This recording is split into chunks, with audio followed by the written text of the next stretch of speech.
Vamos dar uma olhada na pesquisa, projeções da Arco Advice que apontam que as eleições de 2024 devem ser marcadas pelo continuismo, com um grande número de prefeitos reeleitos.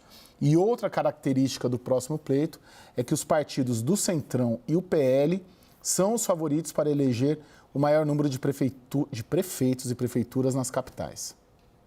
Em primeiro lugar está o MDB, que pode fazer de 3 até 6 prefeituras em capitais. Em segundo, o PL, de 2 a 5 prefeitos nas capitais. Depois o Podemos, que também pode chegar a 5 prefeitos. Na sequência, a União Brasil e o Republicanos, com chances de eleger até 4 mandatários. O PSD com até 4 e o Progressistas com 2 prefeitos. Para as projeções, a Arco Advice considerou as pesquisas de intenção de votos nas cidades, a avaliação dos atuais prefeitos, o potencial dos pré-candidatos e o histórico eleitoral de cada capital.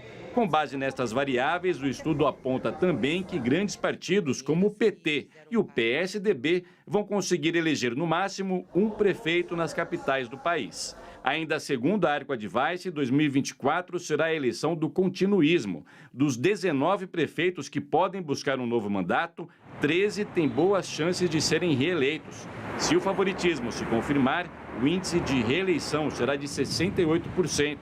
As próximas eleições também serão as primeiras com as federações partidárias em vigor. Brasil da Esperança, com PT, PCdoB e PV, PSDB e Cidadania e PSOL e Rede são as únicas 3 formadas até hoje. Ao contrário das coligações, as federações não poderão ser desfeitas depois da disputa eleitoral. Mas as maiores mudanças aprovadas na mini-reforma pela Câmara não serão aplicadas. O projeto não andou no Senado e, com isso, as eleições municipais de 2024 estarão sob as regras antigas, que geram dúvidas e levaram a uma série de ações judiciais. Uma das polêmicas é sobre o período da inelegibilidade. A mini-reforma passou a contar o prazo de 8 anos a partir da perda do mandato. Atualmente, o político fica inelegível pelo resto do atual mandato e mais 8 anos. As cotas para as mulheres também causam questionamentos. Pela mini-reforma, os partidos poderiam descumprir a cota individual se estiver numa federação, desde que as demais legendas compensem. Hoje, a cota precisa ser seguida por cada partido, o que levou a várias ações contestando registros de candidaturas laranja para cumprir a obrigatoriedade de 30% de candidaturas de mulheres. A maior verba virá do dinheiro público via fundo eleitoral, aprovado para o orçamento de 2024 com valor de quase 5 bilhões de reais aos partidos, aumento de 150% em relação ao que foi liberado para siglas nas eleições municipais de 2020. Camila, dá para a gente prever uma eleição nacionalizada e na qual o eleitor, em grande parte dos municípios, vai olhar qual candidato é bolsonarista, qual é lulista? Olha, boa noite, Caio. Boa noite, Pedro.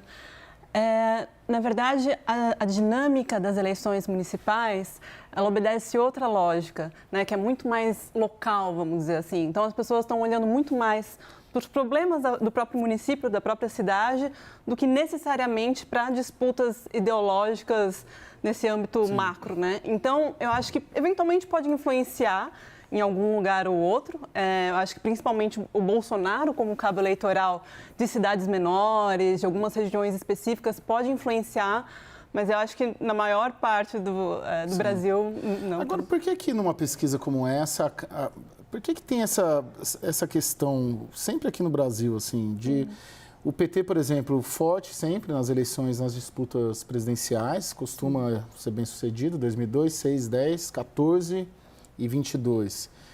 Mas nos grotões, no interior do país, nas eleições municipais, ele não entra ali nem no top 5, né? Talvez nem no top 10. Né? Qual que por que essa diferença, assim, do PT ir bem para o Palácio do Planalto, mas nas prefeituras ir mal?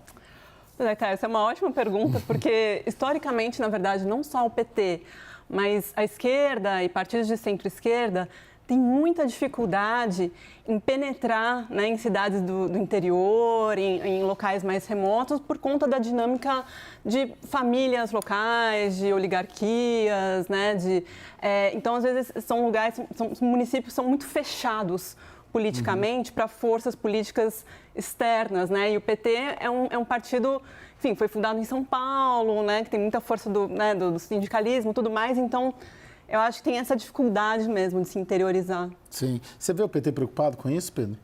Eu vejo o PT numa estratégia mais pragmática esse ano do que em outras eleições. O curioso é que, se você olhar o quadro da expectativa de lançamento de candidaturas dos partidos, o campeão é o MDB. E o MDB é um partido municipalista e que geralmente investe mais em prefeituras menores do interior. Em segundo lugar, o MDB vai lançar 2.500 candidaturas, um número maior do que em 2020. Em segundo lugar está o PSD, com 2.000 candidaturas, poucas delas em capitais. Uma delas é de capital, no Rio de Janeiro, com Eduardo Paes. E aí, nessa lista que eu elaborei conversando com os dirigentes partidários, o PT e o PL são justamente os dois únicos partidos que vão lançar menos candidaturas em 2024 do que eles lançaram em 2020, apesar de eles serem os donos dos maiores valores do fundão eleitoral. Por quê? Porque, segundo essa pesquisa da Arco Advice, eles vão investir os recursos do fundão em capitais muito precisas, onde tem chance realmente de vitória. E o PT está tão preocupado que aqui em São Paulo deixou de lançar candidato próprio pela primeira vez desde 1988 com Luiz Erundina. Na última eleição municipal foi um fiasco, o PT lançou, se não me engano, o Gilmar Tato. Você vê que foi uma candidatura tão fraca do ponto de vista político que nem deixou muitas lembranças. E foi isso prejudicou o PT demais, né, inclusive na formação da bancada na Câmara de Vereadores. Então, dessa vez, abriu mão. E abriu mão também no Rio de Janeiro. Quer dizer, nos maiores colégios eleitorais do Brasil, o PT não vai ter candidato. Em Belo Horizonte, em tese, lançaram o Rogério Correia como pré-candidato, mas já há uma negociação com o PSD, partido do atual prefeito Naum Fuad. Então, provavelmente, essa candidatura do Rogério vai ser sacrificada se eles perceberem que a candidatura do PSD, do atual prefeito, que tem a máquina, tem mais chances de vencer o candidato bolsonarista, talvez o Nicolas Ferreira.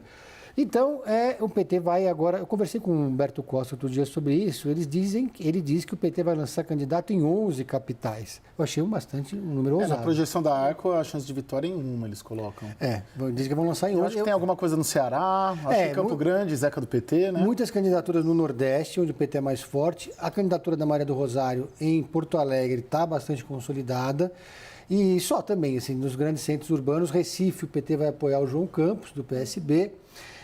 E aqui em São Paulo vai apoiar o Guilherme Boulos. Então é uma estratégia bastante pragmática, porque o resultado global do PT em 2020 foi muito ruim, foi um dos piores da sua história. Sim, o pior foi acho que 2016, né? No auge da Lava Jato, né? O Fernando Haddad perdeu aqui primeiro turno. Ô Camila, você escreveu na Folha de São Paulo, nossa coluna ontem, sobre a eleição de São Paulo e tem ali uma leitura, basicamente, né? Você que escreveu, está tudo na sua cabeça. Mas da dificuldade do Boulos em São Paulo. Né? Indo um pouco até assim, muita gente achando que o Boulos já está praticamente eleito, né? Tem um oba-oba, né? De certa maneira, na esquerda, principalmente na esquerda aqui em São Paulo. Por que a dificuldade do Boulos aqui? Olha, eu acho que, na verdade, o que dá para observar é uma dificuldade da esquerda nos últimos 10 anos, né? A esquerda foi perdendo capilaridade, né, na cidade de São Paulo. E, na verdade, assim, com o Boulos, quando ele foi candidato, até deu uma reavivada, né, mas não foi suficiente para voltar ao que foi o petismo nos anos 90, né, naquela época mesmo, nos anos 2000.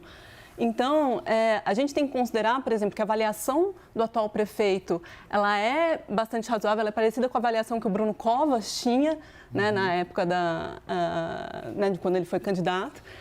E uma outra coisa também que a gente tem que levar em consideração é que o Ricardo Nunes, ele tem a máquina, né? E isso dá uma vantagem muito grande, muito expressiva. O Boulos, ele ainda, óbvio que ele está tentando, né, fazer enfim, ele convidou vários gestores e políticos de outros partidos para, né, tentar desradicalizar a imagem dele, mas ele ainda enfrenta, assim, resistências de uma parte significativa do eleitorado paulista que é mais conservador. Não, é interessante que assim, o Lula vai mergulhar, que já mergulhou, né? Teve um evento sábado retrasado aqui em São Paulo, né? Do Lula, um evento habitacional, não era? Sim, o lançamento de uma Minha Casa Minha Vida. Isso, e o Lula não consegue, o Lula ganhou em São Paulo, né? Ganhou. Em 22, e ele não consegue transferir. Não, porque, como eu disse, a lógica, Sim, né, sim. das eleições no município, ela é diferente. Então, as pessoas esperam muito propostas específicas para problemas específicos da cidade. E também uma outra coisa que, né, as pessoas, eu sempre converso com eleitores daqui de São Paulo, e eles falavam assim, olha, eventualmente eu até gosto do Boulos, me parece legal, mas como é que ele vai governar? Né? Ele sendo do PSOL, o PSOL é um partido pequeno, como é que ele vai conversar com os vereadores, né? Como é que ele vai fazer para governar? Então, as pessoas têm muita também dúvida sobre isso. Sim. Ô Pedro, você está muito em cima dessa eleição e qual que é a sua percepção? Bom, acho que aqui em São Paulo, a pré-candidatura do prefeito Ricardo Nunes resistiu muito, resistiu o quanto pôde em aceitar a indicação de um candidato a vice bolsonarista, justamente porque o mote do prefeito é aquele de todos os candidatos a prefeito da capital, buraco de rua não tem ideologia. Então, é uma disputa que mira muito os problemas da cidade. Mas, aparentemente, o PT e o PL vão usar a estratégia da polarização aqui. Vão tentar asfixiar uma eventual possibilidade de candidatura no meio termo, como a da Tabata Amaral para a centro-esquerda ou a do Kim Kataguiri para a centro-direita. Aqui na capital, eu vejo a candidatura do Ricardo Nunes como, além da retaguarda da máquina, ele provavelmente vai ter um arco de alianças com todos os partidos do Centrão. Ele já está negociando com a União Brasil, que deve sacrificar a candidatura do Kim Kataguiri, já está negociando com o PP, recebeu sinalizações de outros partidos também. O PSD do Gilberto Kassab já declarou apoio ao Ricardo Nunes, o que significa que ele vai ter o maior tempo de televisão. O palanque eletrônico é muito importante. Então, ele sai na frente nesse quesito. E no Rio de Janeiro, a candidatura que promete ser arrasa quarteirão vai ser a do Eduardo Paes, que vai unir da direita à esquerda. O PT vai apoiar o Eduardo Paes, União Brasil, o PP, então ele vai ter... Porque essa vantagem de quem está no cargo. Você tem os partidos que estão ali alocados com cargos nas secretarias, primeiro, segundo, terceiro escalão, e naturalmente eles caminham para apoiar o prefeito, a não ser que o prefeito não performe bem nas pesquisas. A pesquisa mostra isso, a pesquisa da ARCO, né? A tendência ao continuismo, a maior parte dos candidatos à reeleição tendem a se reeleger, né? É difícil enfrentar a máquina aqui, né? E no caso do Ricardo Nunes, as pesquisas são favoráveis porque mostram que ele conseguiu um bom desempenho. Além dele ter muito dinheiro em caixa, né? Ele tem, a cidade de São Paulo está em obras. Quem anda pela cidade percebe isso. O que hoje incomoda o eleitor começa a ser entregue a partir do ano que vem. E, por fim, aqui na capital, o prefeito tem a retaguarda do governador Tarcísio de Freitas, que não é pouca coisa. Tem o teu Palácio dos Bandeirantes, a Prefeitura Municipal, o maior tempo de televisão. O fundo partidário ele vai ser uma prioridade do MDB, que também tem bastante recursos para investir. Então, vai ser uma candidatura bastante forte. E por isso que essas candidaturas do MDB são focadas, são poucas capitais, né? Que o MDB está disputando, a gente viu no quadro ali. Então, o foco do MDB vai ser pulverizar o recurso e investir nas candidaturas com mais chances de vitória. Ô Camila, você que estuda muito a direita e a extrema-direita, você vê ela se reorganizando e ela colocando a eleição de 24 como um desafio ou uma tarefa a ser cumprida, projetando para 26? Ou a situação política do Bolsonaro, perdeu direitos políticos, multi-investigado, dificulta? Olha, eu acho que certamente as eleições de 2024 vão ser um teste para o bolsonarismo, né? Porque é isso, a gente já viu, o Valdemar da Costa Neto deixou já muito claro que ele quer usar o Bolsonaro, né, como um chamariz, né, de votos e tudo mais. Então, é isso, mesmo, né, com os direitos políticos, né, enfim, cassados aí por 8 anos, mas ele vai, quer dizer, desculpa, ele está inelegível, né, votar ele pode. Sim. Mas ele certamente vai desempenhar um papel aí, acho que principalmente nos locais onde ele teve mais votos. Então, se a gente for pensar, por exemplo, no sul do Brasil, no centro-oeste, em algumas regiões do norte do país, mesmo em algumas cidades do sudeste em que o Bolsonaro tem muito voto, aí a gente vai ver se de fato ele consegue. Eu imagino, e aí aqui é uma hipótese, né, que ele consiga fazer isso melhor, de repente, em algumas cidades menores em que de fato ele tem um maior apelo. Eu acho que em cidades maiores, aí já complica um pouco, assim, né? Porque aí entram outras variáveis. Sim. Agora, de alguma maneira, você vê a direita bolsonarista se reorganizando para 26 ou ainda está anestesiada, vamos dizer assim, com tudo que aconteceu? Ou a gente caminha para um bolsonarismo sem Bolsonaro, né? Que é uma expressão que a gente gosta de usar, nós jornalistas e analistas, bastante, né? Que as bandeiras continuam mesmo sem o líder. Dá para essa turma se animar para 26? Eu sei que está cedo ainda, mas enfim. Sim.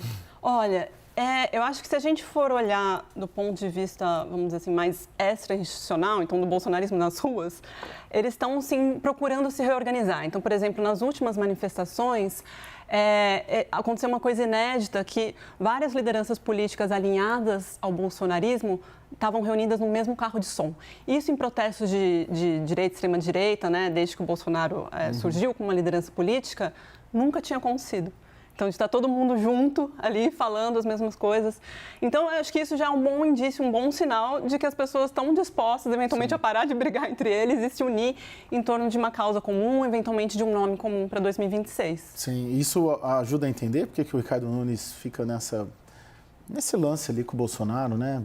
Querendo, mas não querendo, né? Fica meio ambíguo um pouco, né? A situação me parece, do ponto de vista do espectro ideológico, mais confortável para o Boulos. Claramente, ele é o candidato da esquerda, o candidato do Lula. Já o Ricardo Nunes, ele se equilibra porque ele sabe que o bolsonarismo em São Paulo sofre muitas resistências. Vamos lembrar que aqui na capital, quem venceu a eleição em 2022 foi o PT, foi a esquerda. Márcio França para governador, Haddad para senador, Haddad para governador e Lula para presidente. A capital elegeu, como você disse, o PT 3 vezes. Tanto é que lá atrás, a primeira opção de candidatura a vice do Ricardo Nunes foi a Marta Suplicy. Era considerada a candidata dos sonhos com o aval do Valdemar Costa Neto, que é um político pragmático. Às vezes eu tenho a impressão que o Bolsonaro está mais preocupado em ter uma candidatura que defenda o que ele chama de legado, ou defenda o nome dele e marque posição, do que uma candidatura efetivamente para ganhar a eleição. E essa era a questão. O governador Tarcísio de Freitas não queria a candidatura do Ricardo Salles. O Valdemar da Costa Neto não queria a candidatura do Ricardo Salles. Mas o Bolsonaro, vira e mexe, dava sinalizações públicas de apoiar o seu ex-ministro e deputado.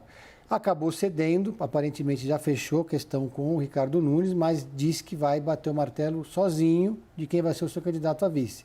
O que gera uma aflição muito grande, porque todo mundo gostaria de um vice sem o perfil radicalizado. Sim. E, aparentemente, o Bolsonaro vai escolher alguém justamente do perfil oposto. Sim. Agora, Camila, eu noto muito o PT e o governo Lula desde o começo, desde o 8 de janeiro, acho que o 8 de janeiro, e se quiser ficar à vontade de discordar, por favor. Sim.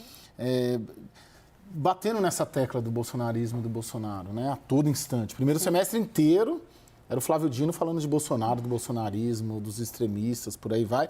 Não que não fossem, não que... Mas, assim, como uma estratégia política. E aí casa com a conferência do PT de 2 semanas atrás, em que na carta, no discurso da Gleisi, tem Bolsonaro, bolsonarismo. No discurso do Lula, Bolsonaro, bolsonarismo. Isso aí, quanto que tem de estratégia mesmo, aquela coisa de se retroalimentarem e impedirem o surgimento de uma terceira via? E quanto tem de medo mesmo? Eles têm medo, né, medo de perder, medo dessa direita ou extrema-direita se fortalecer até 26 e esse projeto político atual ser derrotado. Como que você observa o jogo da esquerda em relação a eles? Olha, Caio, me parece que é muito mais uma questão hoje de estratégia política do que propriamente medo, né? Até porque o Bolsonaro está inelegível. Então, assim... Eu acho que, de fato, existe, sim, uma alimentação desse tipo de lógica, do mesmo jeito que acontece, né, do outro lado. Mas eu acho que a questão principal para o PT é a renovação interna, né, porque é a renovação de quadros. Então, a grande questão é, bom, mas e aí, o Lula vai continuar para 2026? Não vai? E mesmo, né, quais são os outros políticos do PT? A gente olha, assim, são quadros muito já envelhecidos. Então, eu acho que, na verdade, isso também coloca o PT... numa posição, às vezes, um tanto fragilizada em relação, se a gente for olhar para a extrema-direita, que tem vários nomes, por exemplo, o próprio Nicolas Ferreira, que vocês citaram aqui, que é muito jovem, né? Enfim, foi um dos deputados mais votados. Então, a extrema-direita, ela tem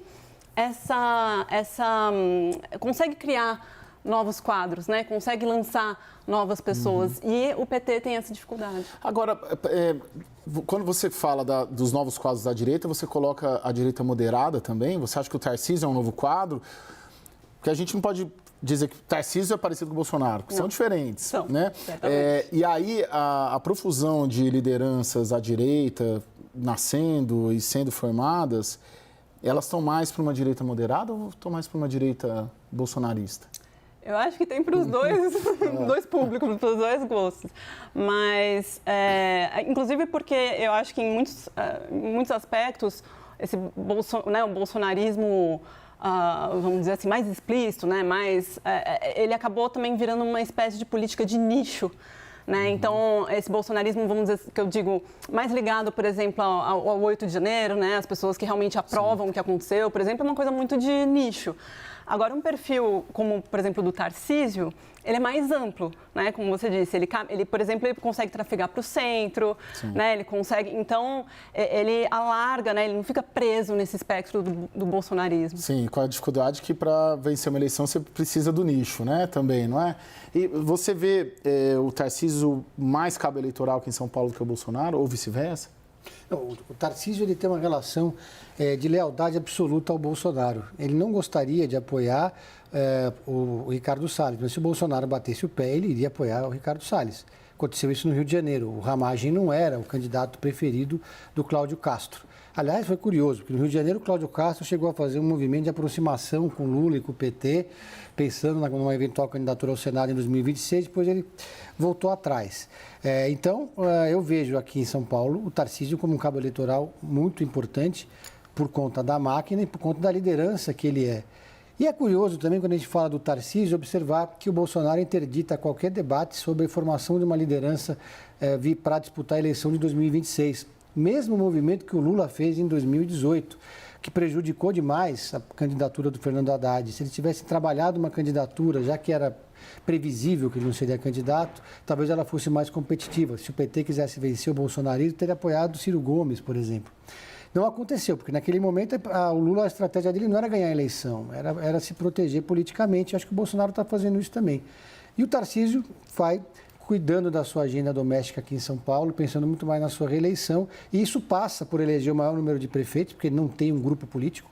Ele tem poucos prefeitos, quem domina ali esse setor é o Gilberto Kassab aqui em São Paulo, mas ele é um governador que tem uma aprovação muito grande aqui no estado e vai estar todo mundo no mesmo palanque com o Ricardo Nunes no ano que vem.